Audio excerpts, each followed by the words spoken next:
छत्तीसगढ़ सामान्य अध्ययन से संबंधित 10 प्रश्नों पर रोज हम डिस्कशन करते हैं, जो कि सीजीपीएससी और सीजी व्यापम से संबंधित परीक्षाओं के लिए बहुत ज़्यादा इंपॉर्टेंट हो सकता है। आप सभी से अनुरोध है कि मैं क्वेश्चन का आंसर बताऊं, उसके पहले आप क्वेश्चन का आंसर देने की कोशिश करिएगा।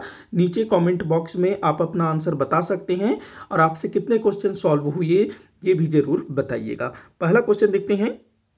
सरगुजा जिले के स्थापना से लेकर अब तक कितनी बार जिले का विभाजन हो चुका है? तो इस तरह के क्वेश्चन भी बन सकते हैं। तो देखिएगा, सरगुजा जिले के स्थापना से लेकर अब तक कितनी बार जिले का विभाजन हो चुका है। सरगुजा जिले का स्थापना कब हुआ था? तो 1948 में। 1 जनवरी 1948 में छत्तीसगढ़ के 14 देशी रियासतों का विलय भारत संघ में होता है और उसके बाद जो है 3 नए जिले छत्तीसगढ़ में अस्तित्व में आते हैं, जिनमें से एक सरगुजा भी था। तो सरगुजा क्षेत्र में ना जो सरगुजा रियासत है, चांगभकार रियासत है, कोरिया रियासत है, इन 3 रियासतों को मिला करके सरगुजा जिला बनाया जाता है। कब? सन 1948 में। तो ये जिला स्थापित हो गया। अब बोल रहा है कि स्थापना से लेकर अब तक। अब तक मतलब अभी 2021 चल रहा है। तो देखिएगा, सरगुजा जिले का पहली बार विभाजन हुआ 1998 में।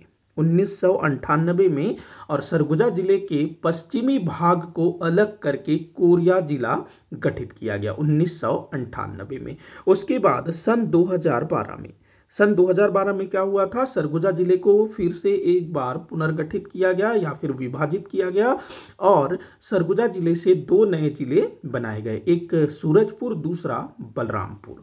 तो इस तरह से सरगुजा जिले का अभी तक 2 बार विभाजन हो चुका है। तो आपका आंसर होगा 2। इसी तरह से आप लोग बताइएगा कि जो 1948 में जो दूसरे जिले बने थे, जैसे कि बस्तर जिला बना, उसके बाद रायगढ़ जिला बना, तो इन दोनों जिलों का, बस्तर जिला, रायगढ़ जिला, इन दोनों जिलों का कितनी बार विभाजन हुआ और कौन कौन से जिले बनाए गए? नीचे कमेंट बॉक्स में बताइएगा। बढ़ते हैं अगले क्वेश्चन की तरफ। तो अगला क्वेश्चन दिया हुआ है, बनास नदी किस जिले में प्रवाहित होती है? बनास नदी, तो बनास नदी भाई कोरिया जिले में प्रवाहित होती है और ये सोनगंगा अपवाह तंत्र का हिस्सा है। बढ़ते हैं अगले क्वेश्चन की तरफ। किसने हीरालाल काव्योपाध्याय द्वारा लिखे गए छत्तीसगढ़ी व्याकरण का पुनः प्रकाशन किया? तो देखिए, ये बड़ा अच्छा क्वेश्चन है। आपसे अनुरोध करूंगा कि इसका आंसर आप नीचे कमेंट बॉक्स में बताने की कोशिश करिएगा। तो हीरालाल काव्योपाध्याय, इन्होंने जो है 1885 में छत्तीसगढ़ी व्याकरण एक पुस्तक लिखी। छत्तीसगढ़ी व्याकरण मतलब हमारी जो छत्तीसगढ़ी बोली है उसकी व्याकरण लिखी, और ये जो है छत्तीसगढ़ी व्याकरण की पहली पुस्तक थी और ये जो है छत्तीसगढ़ी में लिखा गया था। इसी कारण से हीरालाल काव्योपाध्याय जी को छत्तीसगढ़ का पाणिनि भी कहा जाता है, साथ ही साथ छत्तीसगढ़ का व्याकरणाचार्य भी कहा जाता है। तो इनके द्वारा जो पुस्तक लिखी गई थी छत्तीसगढ़ी बोली का व्याकरण, उसको जो है 1890 में जॉर्ज ग्रियर्सन द्वारा प्रकाशित करवाया गया। कलकत्ता से उन्होंने प्रकाशित करवाया। अब ये पहला प्रकाशन था। इसके बाद यहाँ बोल रहा है कि पुनः प्रकाशन किया। तो हीरालाल काव्योपाध्याय द्वारा लिखे गए छत्तीसगढ़ी व्याकरण को पुनः प्रकाशन किया। किसने प्रकाशन किया पुनः? तो लोचन प्रसाद पांडे जी ने, पंडित लोचन प्रसाद पांडे जी ने लगभग 1921 में इस छत्तीसगढ़ी व्याकरण, जो छत्तीसगढ़ी बोली के व्याकरण के पुस्तक को संशोधित करके पुनः प्रकाशित किया 1921 में। तो ध्यान रखना इसको। लिखने वाले कौन थे? हीरालाल काव्योपाध्याय, और पुनः प्रकाशन किया पंडित लोचन प्रसाद पांडे जी ने। बढ़ते हैं अगले क्वेश्चन की तरफ। अच्छा, यहाँ एक चीज और है, मुकुटधर पांडे, इन्होंने ना किसी चीज का छत्तीसगढ़ी में अनुवाद किया था। आप लोग मुझे नीचे कमेंट बॉक्स में बताइएगा। बढ़ते हैं अगले क्वेश्चन की तरफ। तो अगला क्वेश्चन दिया हुआ है, निम्न में से कौन सा पर्यटन स्थल सरगुजा जिले में स्थित है? तो कौन सा पर्यटन स्थल सरगुजा जिले में स्थित है भाई? मैनपाट सब जानते हैं सरगुजा जिले में है। यहीं पर तिब्बती शरणार्थियों को बसाया गया है। यहाँ पर मछली पॉइंट, टाइगर पॉइंट, ये सब है। पीछे किसी वीडियो में हमने मछली पॉइंट के बारे में बात किया था। ठिनठिनी पत्थर, ये भी सरगुजा जिले में है। अंबिकापुर से 10-12 किलोमीटर दूर ही है जहाँ तक मेरे ख्याल से। तो ठिनठिनी पत्थर, जिसको ठिनठिनी पखना भी बोला जाता है, ये क्या है? एक पत्थर है, मतलब बहुत सारे पत्थर हैं उस स्थान पर जिनको आप ठोकोगे उस पर, मतलब हाथ से ऐसे ठोकोगे या फिर किसी दूसरे चीज़ से ठोकोगे तो नॉर्मली क्या होता है, पत्थर को आप ठोकोगे तो ठक ठक की आवाज़ आएगी, जो बड़ा सा बेसुरा लगता है, कि सुनने में बड़ा अजीब लगता है। लेकिन यहाँ पर जो है संगीत निकलता है, मतलब वो जो है आपको कर्णप्रिय लगेगा, जो ठोकोगे उसको कर्णप्रिय लगेगा। तो वो काफ़ी फेमस है, अंबिकापुर के से काफ़ी नज़दीक है, लगभग 10-12 किलोमीटर दूर होगा। महेशपुर, ये जो है एक पुरातात्विक स्थल है और ये भी सरगुजा जिले में ही स्थित है। कैलाश गुफा, ये भी जो है सरगुजा जिले में ही स्थित है, कैलाश गुफा। कैलाश गुफा ना कांगेर घाटी राष्ट्रीय उद्यान में भी है कैलाश गुफा। जैसे मैंने बताया था पीछे किसी वीडियो में कि जो कांगेर घाटी राष्ट्रीय उद्यान में कुटुमसर की गुफा, कैलाश गुफा, दंडक गुफा और भी बहुत सारी गुफाएं हैं कांगेर घाटी राष्ट्रीय उद्यान में। इसके अलावा जसपुर जिले में भी एक कैलाश गुफा है। तो 3 जिलों में कैलाश गुफा है, एक तो हो गया सरगुजा में, दूसरा हो गया जसपुर, तीसरा हो गया बस्तर। तो यहाँ आपका आंसर हो जाएगा, मतलब निम्न में से कौन से पर्यटन स्थल सरगुजा जिले में स्थित है, तो भाई सभी स्थित है, मतलब 1 2 3 4 आपका आंसर होगा, 1 2 3 4 द। बढ़ते हैं अगले क्वेश्चन की तरफ। अगला क्वेश्चन है छत्तीसगढ़ के कौन से जिले 3 राज्यों की सीमाओं को स्पर्श करते हैं। तो ये बड़ा ही सरल क्वेश्चन है, देखिएगा, छत्तीसगढ़ के कौन से जिले 3 राज्यों की सीमाओं को स्पर्श करते हैं। तो हमारा छत्तीसगढ़ कुछ इस तरह का है। तो उत्तर की अगर हम लोग बात करें तो उत्तर प्रदेश कुछ इस तरह से हमारे छत्तीसगढ़ को टच करता है, और यहाँ पर एक जिला है बलरामपुर। बलरामपुर, तो जो बलरामपुर है इस तरफ मध्य प्रदेश है, मध्य प्रदेश है ना इस तरफ, तो मध्य प्रदेश को भी छूता है बलरामपुर, इधर उत्तर प्रदेश को भी छूता है और इस तरफ झारखंड को भी। तो सबसे पहला हो जाएगा आपका बलरामपुर। दूसरा जो दक्षिण में है सुकमा जिला, कुछ इस तरह से है सुकमा जिला।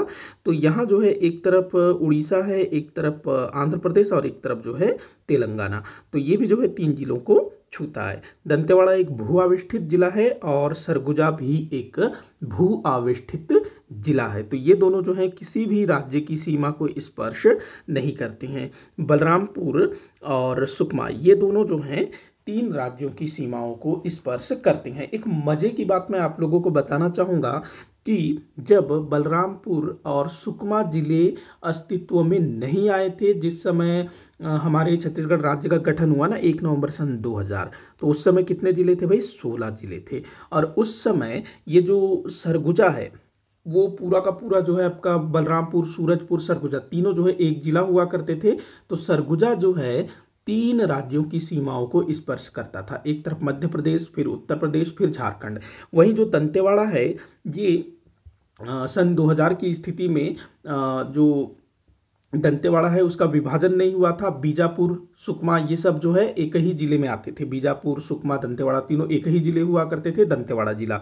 तो दंतेवाड़ा जो है एक तरफ महाराष्ट्र को छूता था, हाँ एक तरफ महाराष्ट्र को, एक तरफ आंध्र प्रदेश को और एक तरफ उड़ीसा को, क्योंकि उस समय तेलंगाना नहीं बना था। तो दंतेवाड़ा और सरगुजा जो है सन 2000 की स्थिति में 3 राज्यों की सीमाओं को छूते थे। ये चीज़ भी आप लोग ध्यान में रखिएगा। बढ़ते हैं अगले क्वेश्चन की तरफ। तो इसका आंसर क्या होगा, बलरामपुर और सुकमा 2 और 4 इसका आंसर होगा, 2 4 ये। अगला क्वेश्चन देखते हैं, छत्तीसगढ़ के कलचुरी शासक किसके उपासक थे। तो छत्तीसगढ़ के कलचुरी शासक भैया शिव जी के उपासक थे, शैव धर्म को मानते थे, शैव के उपासक थे। अगला क्वेश्चन है, बाघ नदी किस जिले में प्रवाहित होती है। बाघ नदी, एक गाना है बाघ नदिया झंझा, एक मतलब छत्तीसगढ़ी गाना है, मुझे ध्यान नहीं आ रहा है उसके बोल, लेकिन बाघ नदिया ये मुझे बड़ा याद है। धमधा के खोरे खोर, रायपुर के ओरे ओरे, इस टाइप से कुछ है। मेरे पापा को काफ़ी पसंद है ये गाना। तो बाघ नदी तो कहाँ पर है बाघ नदी, तो ये बचपन में ना मैंने इस गाने को काफ़ी सुना है, बचपन में काफ़ी सुना था। तो जब मैं बड़ा हुआ तो मैं खोजने लगा कि भाई बाघ नदी कहाँ पर है, मतलब बहुत फेमस नदी होगा, बड़ा नदी होगा, ऐसा सोचता था। बाद में मेरे को पता चला कि ये तो भाई मतलब एक छोटा सा नदी है और छत्तीसगढ़ में काफ़ी कम प्रवाहित होता है। तो ये जो बाघ नदी है ना राजनांदगांव जिले में प्रवाहित होता है। कुलझारी पहाड़ियों से निकलती है बाघ नदी और ये पश्चिम की तरफ प्रवाहित होती है और थोड़ा सा ये जो है महाराष्ट्र में बहती है, उसके बाद फिर मध्य प्रदेश में एंटर करती है और वेनगंगा जो गोदावरी की सहायक नदी है उसमें जाकर के मिलती है, बाघ नदी। तो ध्यान रखेंगे राजनांदगांव में बहती है और वेनगंगा की सहायक नदी है और ये गोदावरी अपवाह तंत्र का हिस्सा है। ये आप ध्यान में रखेंगे, कभी ऐसा पूछा जा सकता है कि बाघ नदी किस अपवाह तंत्र का हिस्सा है, तो गोदावरी अपवाह तंत्र का हिस्सा है बाघ नदी। बढ़ते हैं अगले क्वेश्चन की तरफ। अगला क्वेश्चन है नवगठित जिला गौरेला पेंड्रा मरवाही छत्तीसगढ़, ये यहाँ नहीं आना था, छत्तीसगढ़ के किन जिलों से घिरा हुआ है। आपको बताना है कि जो हमारे छत्तीसगढ़ राज्य का जो 28वां जिला है गौरेला पेंड्रा मरवाही, तो ये किन जिलों से घिरा हुआ है। तो देखिए बिलासपुर से ये टूट करके बना है, बिलासपुर इसका मात्र राज्य है, मात्र जिला है, तो बिलासपुर को तो स्पर्श करेगा ही करेगा। कोरबा भी लगा हुआ है, कोरिया भी लगा हुआ है, उत्तर में कोरिया, मुंगेली को भी यह टच करता है, जांजगीर चांपा को स्पर्श नहीं करता है। ध्यान रखेंगे जांजगीर चांपा को स्पर्श नहीं करता है। इसके अलावा मध्य प्रदेश को भी यह स्पर्श करता है। देखो बिलासपुर जो है भू आविष्ठित जिला हो गया अब, और गौरेला पेंड्रा मरवाही जो है बिलासपुर के स्थान पर अब मध्य प्रदेश राज्य की सीमा को स्पर्श करता है। तो इन 4 जिलों से गौरेला पेंड्रा मरवाही घिरा हुआ है। अच्छा, एक ना आप लोग बताइएगा, जैसे कि मैंने पीछे एक क्वेश्चन लिया ना कि सरगुजा का कितने बार विभाजन हुआ है, तो आप बताइए बिलासपुर जिले का कितने बार विभाजन हो चुका है अभी तक। तो इसका आंसर क्या हो जाएगा, 1 2 3 4 इसका आंसर होगा, 1 2 3 4 मतलब ये। अगला क्वेश्चन देखते हैं, बस्तर क्षेत्र के किन विधानसभा सीटों पर वर्ष 2019 में उपचुनाव हुए। तो वर्ष 2019 में बस्तर क्षेत्र के किन विधानसभा सीटों पर उपचुनाव हुए थे, ये आपको बताना है। तो देखिएगा, एक तो हुआ दंतेवाड़ा में, एक हुआ चित्रकूट में। दंतेवाड़ा विधानसभा सीट और चित्रकूट विधानसभा सीट। तो आपका आंसर हो जाएगा 2 और 4। इसके बाद ना 2020 में मरवाही, यहाँ पर उपचुनाव हुआ था, मरवाही, ध्यान रखना। बात करते हैं उपचुनाव किस कारण से हुआ था। दंतेवाड़ा की अगर बात करें तो यहाँ के जो विधायक थे जो कि भाजपा से चुने गए थे, उनका नाम था भीमा मंडावी। तो उनकी जो है नक्सलवादियों द्वारा हत्या कर दी गई, जिस कारण से दंतेवाड़ा विधानसभा सीट खाली हो गया। तो वहाँ पर उपचुनाव करवाए गए और कांग्रेस पार्टी की देवती कर्मा, जो महेंद्र कर्मा की पत्नी है, वो जो हैं फिर जीत जाती हैं। तो भीमा मंडावी वो नक्सलियों द्वारा मारे गए थे, तो इस कारण यहाँ उपचुनाव हुआ। उस वक्त चित्रकूट विधानसभा की अगर हम लोग बात करें तो चित्रकूट के जो विधायक थे जो 2018 के विधानसभा चुनाव में जीत करके आए थे, उनका नाम था दीपक बैज। तो दीपक बैज इन्होंने क्या किया, 2019 में लोकसभा के चुनाव हुए, तो ये जो है सांसद का चुनाव लड़ते हैं 2019 में और जीत जाते हैं। अब हमारे संविधान में ऐसा प्रावधान है कि कोई भी व्यक्ति जो है एक साथ 2 पद धारण नहीं कर सकता। तो दीपक बैज को जो है एक पद जो है छोड़ना था, तो वो जो है विधानसभा के सीट को छोड़ देते हैं और सांसद के पद को धारण करके रखते हैं। तो ये सीट भी खाली हो गया क्योंकि जो दीपक बैज थे, जो मौजूदा विधायक, वो तो भाई सांसद बन गए। तो इस कारण से यहाँ पर जो है फिर से मतदान करवाए गए, उपचुनाव करवाए गए। तो यहाँ पर क्या नाम उनका है, राजमन बेंजाम, वो जो है जीतते हैं, जो कि कांग्रेस पार्टी के हैं। तो ध्यान रखना, दंतेवाड़ा और चित्रकूट विधानसभा क्षेत्र में 2019 में उपचुनाव हुए और 2020 में मरवाही में उपचुनाव हुए थे। अगला क्वेश्चन देखते हैं, जो कि इस वीडियो का आखिरी क्वेश्चन होगा। अच्छा, आंसर क्या होगा, तो 2 और 4 इसका आंसर होगा ये।